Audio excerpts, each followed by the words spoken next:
That the pin blanks are glued together in a herringbone pattern.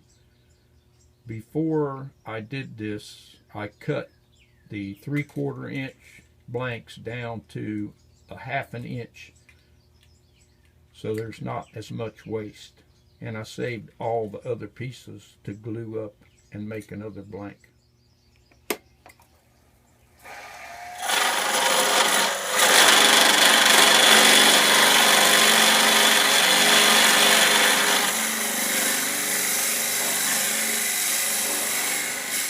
Okay, here is my pin cutting sled that I made for my bandsaw to trim up pin blanks with. And so I'm using this to cut off the slices for the blank. They're about 1/8 of an inch thick. I also made this to put the pieces on to keep the orientation the way they come off the bandsaw. Oh, and since I need both hands to cut these blanks, I'm going to turn this camera off. I'll cut them and show you what I'm doing when I get done with that. So here are all the slices stacked up in the order that they came off the bandsaw.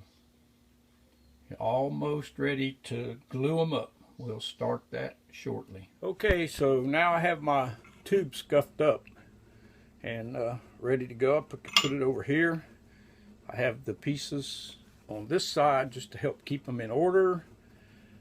Take them down, put it over the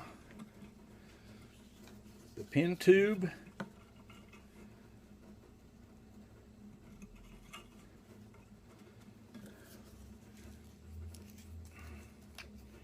Glue.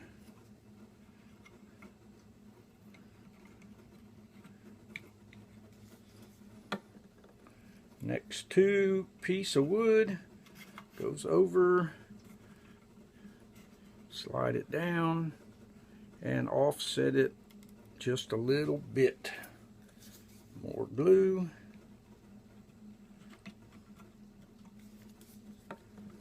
Another piece.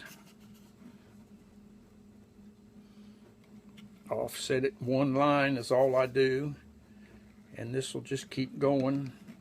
I cut 24 of these segments, or slices, and so I'm just going to keep stacking them up like this. Okay, I've got the blank all glued. I have clamped it into this little vise I have on my workbench. I'm going to saturate it now with super glue. Activator. Okay, so there's the blank all glued up.